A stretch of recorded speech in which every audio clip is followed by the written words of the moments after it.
बच्चों कैसे हो आप सब लोग। आई होप आप ठीक होंगे। ठीक है, तो आज अपन स्टार्ट कर रहे हैं नोट्स सेकंड चैप्टर के। मैंने इससे पहले वाले नोट्स सेकंड चैप्टर का है ये, इससे पहले वाले नोट्स मैंने अगली वीडियो में डाल दिए जो प्लेलिस्ट में अवेलेबल हैं। ठीक है, उससे आगे मैंने यहाँ तक उसमें पढ़ा दिया है कि क्षारक के साथ अधात्विक अभिक्रिया, यहाँ तक अपना हो गया था। क्षारक के साथ अधात्विक अभिक्रिया यहाँ तक अपना हो गया था। यहाँ तक अपन ने उस वीडियो में अगले पार्ट 1 में कर लिया था। वो पार्ट 1 प्लेलिस्ट में डली हुई है, पहले आप उससे जाके देखना, फिर देन ये वीडियो देखना। ठीक है, तो अगला टॉपिक आता है अपना तनुकरण। तनुकरण किसे कहते हैं? तनुकरण का मतलब क्या होता है? जैसे अम्ल या क्षारक का जो विलयन होता है ना, उसमें पानी की कंसंट्रेशन ज़्यादा होना। तनु मतलब लिक्विड। ठीक है, जो जिसमें पानी की सांद्रता या कंसंट्रेशन, यहाँ पे जो सांद्रता है इसको इंग्लिश में बोलते हैं कंसंट्रेशन, तो जिसमें ऐसा विलयन जिसमें H2O की कंसंट्रेशन ज़्यादा होती है उसे अपन तनुकरण कहते हैं। ठीक है, तो यहाँ पे जल में अम्ल तथा क्षारक मिलाने पर आयन की सांद्रता में प्रति इकाई आयतन में कमी हो जाती है, मतलब सांद्रता कंसंट्रेशन होता है इसमें कमी हो जाती है। इस प्रक्रिया को तनुकरण कहते हैं। ठीक है, अगला टॉपिक है अपना पीएच स्केल। ठीक है, पीएच स्केल, पीएच का पूरा नाम क्या है? Potence hydronium. इस पीएच में पी एक सूचक है। ठीक है, जो किससे मिलके बना होता है? पूर्णांक से मिलके बना होता है, जिसका शाब्दिक अर्थ क्या होता है? शक्ति। ठीक है, शक्ति, इसका शाब्दिक अर्थ क्या होता है? शक्ति। ठीक है, तो अब ठीक है, तो अगला चलते हैं अपन इसकी डेफिनेशन में। ठीक है, इसकी डेफिनेशन क्या पढ़ेंगे अपन? Definition first. ठीक है, ये DEF लिखा है तो ये डेफिनेशन फर्स्ट है। किसी विलयन में उपस्थित हाइड्रोजन आयन की सांद्रता ज्ञात करने के लिए जो स्केल काम में लिया जाता है उसे पीएच स्केल कहते हैं। ठीक है, समझ में आया? जैसे कोई तनु विलयन है ना, तनु विलयन है तो उसमें हाइड्रोजन आयन की कंसंट्रेशन कितनी है उसको नापने के लिए अपन जिस स्केल का प्रयोग करते हैं, उसका यूज़ करते हैं, उसे अपन पीएच स्केल कहते हैं। ठीक है, अपन फर्स्ट डेफिनेशन ये लिख सकते हैं, देन सेकंड ये लिख सकते हैं, हाइड्रोजन आयन की सांद्रता के ऋणात्मक लघुगुणक को, ऋणात्मक लघुगुणक का मतलब क्या होता है? छोटे आयन को ज्ञात करने के लिए जिस स्केल का यूज़ किया जाता है उसे अपन पीएच स्केल कहते हैं। ठीक है, ओके, इतना समझ में आया आपको? ठीक है, देन अपन आगे चलते हैं। हाइड्रोजन यहाँ पे नोट करके लिख लेना। ठीक है, नोट करके लिख लेना, हाइड्रोजन आयन की सांद्रता जितनी अधिक होगी उसका पीएच उतना ही कम होगा। सांद्रता मतलब जिसमें जैसे विलयन है, विलयन की कंसंट्रेशन जितनी ज़्यादा होगी उसका पीएच उतना ही कम होगा। किसी भी उदासीन विलयन, उदासीन का मतलब क्या होता है? न्यूट्रल, जिसमें क्षार और अम्ल की कंसंट्रेशन बराबर होती है। ठीक है, तो उदासीनीकरण विलयन कहलाता है, यह न्यूट्रल विलयन कहलाता है। ठीक है, विलयन के लिए पीएच का मान 7 होगा। जिस विलयन का पीएच का मान 7 से कम होता है वो एसिडिक विलयन होता है, और जिस विलयन का पीएच का मान 7 से अधिक होता है वो क्षारीय विलयन कहलाता है। ठीक है, जिस विलयन का पीएच का मान 7 होगा वो उदासीन होगा या न्यूट्रलाइज होगा, मतलब वो कोई रिएक्शन नहीं करेगा। चाहे उस विलयन में कोई भी पदार्थ डालो, चाहे अम्ल डालो, चाहे क्षार डालो, वो रिएक्ट नहीं करेगा। ठीक है, उदासीन का मतलब ये होता है कि वो किसी भी चीज़ से रिएक्ट नहीं करता है। रिएक्ट का मतलब होता है अभिक्रिया नहीं करता है। ठीक है, जिस विलयन के पीएच का मान 7 से अधिक होता है वो क्षारीय विलयन होगा। 7 में न्यूट्रल होगा, 7 से कम होगा तो अम्लीय होगा, और 7 से ज़्यादा होगा तो क्षारीय होगा। ठीक है, तो अगला आता है अपना प्रबल अम्ल। प्रबल अम्ल वे अम्ल होते हैं जो अधिक संख्या में H+ आयन का उत्पादन करते हैं या उत्पन्न करते हैं। ठीक है, अगर मैं इसको बोलूँ HCl तो ये कैसे टूटेगा? HCl कैसे टूटेगा? H+ प्लस Cl माइनस में टूटेगा। ये भी H2 कैसे टूटेगा? H+ HSO4 माइनस में टूटेगा। तो ये H+ आयन उत्पन्न कर रहे हैं। ठीक है, H+ आयन उत्पन्न कर रहे हैं। तो वे अम्ल जो जलीय विलयन में H+ आयन का उत्पादन करते हैं प्रबल अम्ल कहलाते हैं। दुर्बल होते हैं जो कम संख्या में H+ आयन उत्पन्न करते हैं, ठीक है, वो अपने दुर्बल अम्ल कहलाते हैं, जैसे CH3COOH, है ना। अब आता है प्रबल क्षार। वे क्षार जिनका जलीय विलयन में पूर्णतः आयनन हो जाता है या पूरी तरीके से आयनित हो जाता है, उसे प्रबल क्षार कहते हैं, जैसे NaOH और KOH। दुर्बल क्षार वो होते हैं वे क्षार जो जलीय विलयन में पूर्णतः आयनित नहीं होते हैं, उसे दुर्बल क्षार बोलते हैं, ठीक है। ये डेफिनेशन लिख लेना आप लोग, इसमें न्यू टाइप में पूछा जाता है, ठीक है। अगला है अपना ठीक है, अगला क्या है, जैसे ये एग्जाम्पल है दुर्बल क्षार का, ये एग्जाम्पल है, ठीक है। अब होती है अम्लीय वर्षा। अम्लीय वर्षा के बारे में तो आपने सुना ही होगा कि अम्लीय वर्षा कितनी हानिकारक होती है। अपने शरीर पे अगर गिर जाए ना एक बूंद तो एसिड की तरह काम करती है, वहाँ की चमड़ी पूरी जल जाती है, ठीक है। देखो अब क्या होता है अम्लीय वर्षा, वो पढ़ेंगे अपन, ठीक है ना। क्या होती है अम्लीय वर्षा? वर्षा के जल की pH का मान 5.6 से कम हो जाता है। मतलब जो जल होता है ना अपना वाटर, उसका pH कितना होता है? 5.6 होता है। अगर 5.6 से वाटर का pH लेवल कम होता है तो वो एसिड में चेंज हो जाता है, ठीक है। जो अपना नॉर्मल जल होता है ना, नॉर्मल वाटर होता है जो अपन यूज़ करते हैं, उसका pH 5.6 होता है।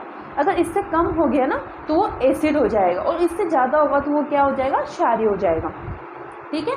तो वह अम्लीय वर्षा कहलाती है। अब अम्लीय वर्षा के कुप्रभाव, मतलब ये क्या क्या प्रभाव डालती है। अम्लीय वर्षा का जल जब नदी में प्रवाहित होता है तो नदी में जल के pH का मान कम हो जाता है।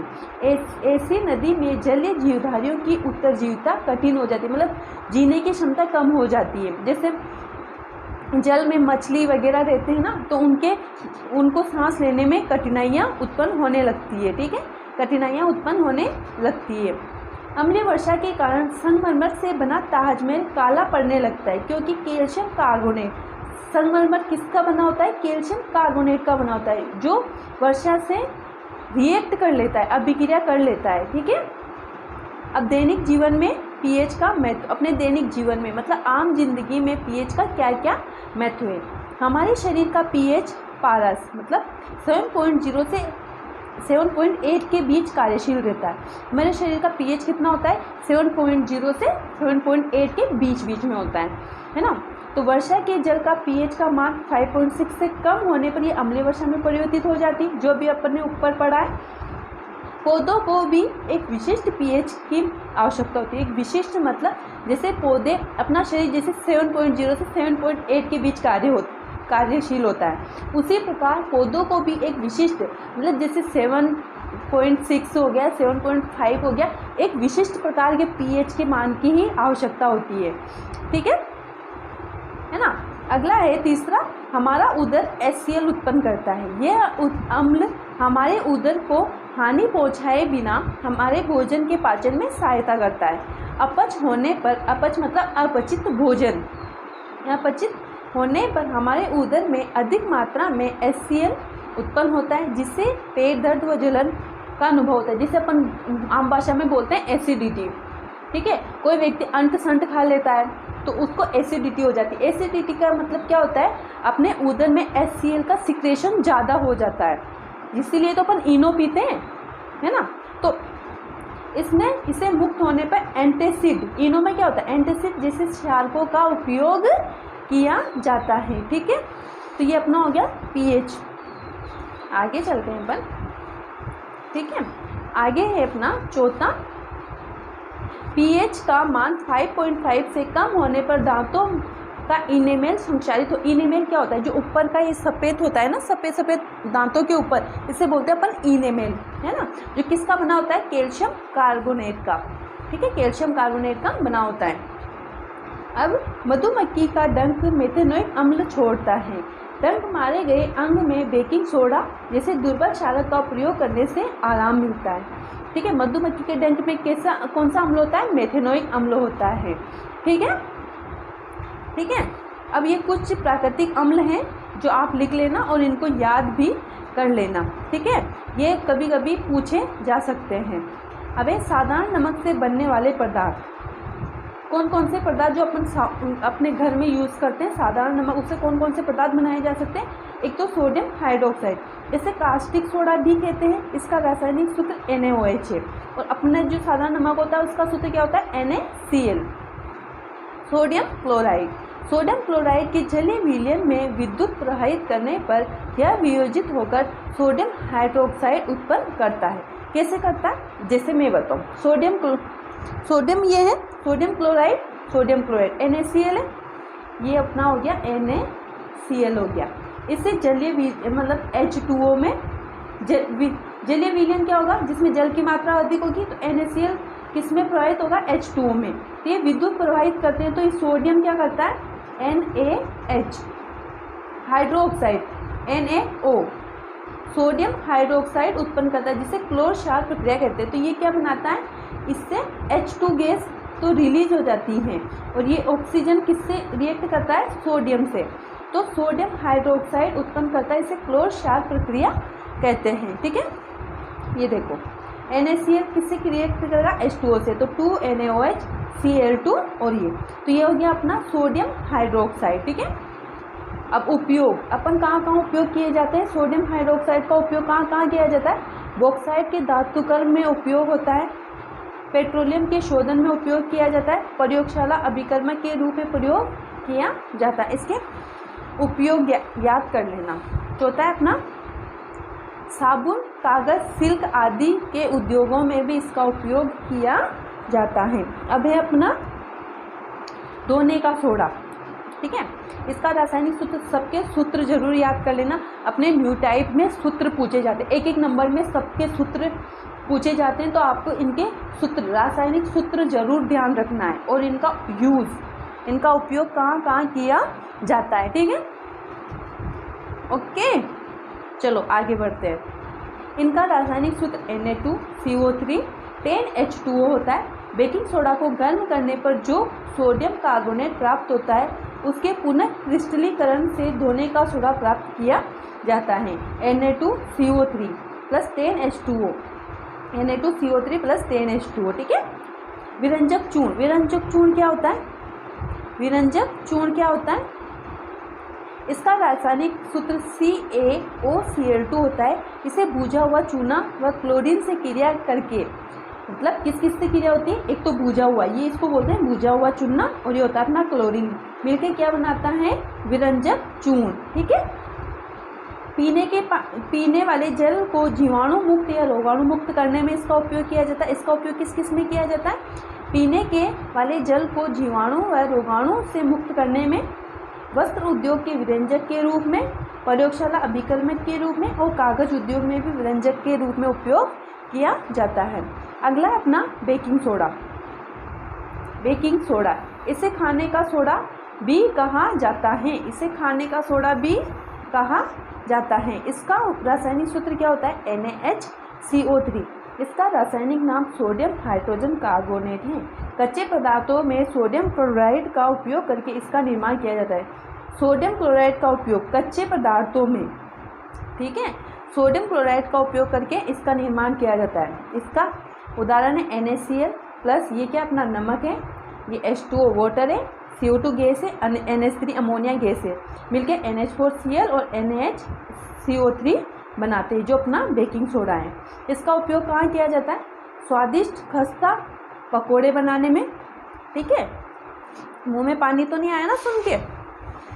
पेट की अम्लता को दूर करने में, पेट की अम्लता को दूर करने में, अग्निशामक यंत्रों में, और सोडा वाटर तथा सोडा मुक्त शीतल पेय बनाने में किया जाता है। अगला अपना plaster of Paris. Plaster of Paris, इसका रासायनिक सूत्र CaSO4 1/2H2 होता है। जिप्सम को 373 केल्विन पर गर्म करने पर यह जल के अणुओं का त्याग कर कैल्शियम सल्फेट अर्धहाइड्रेट हेमिट्राइटेट बनाता है। इसे प्लास्टर ऑफ पेरिस कहा जाता है।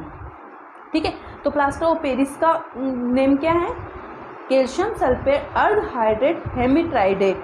ठीक है, तो कॉपर सल्फेट 1/2H2O, एक सही 1/2H2O, तो ये होता है कैल्शियम सल्फेट, इससे बोलते हैं जिप्सम।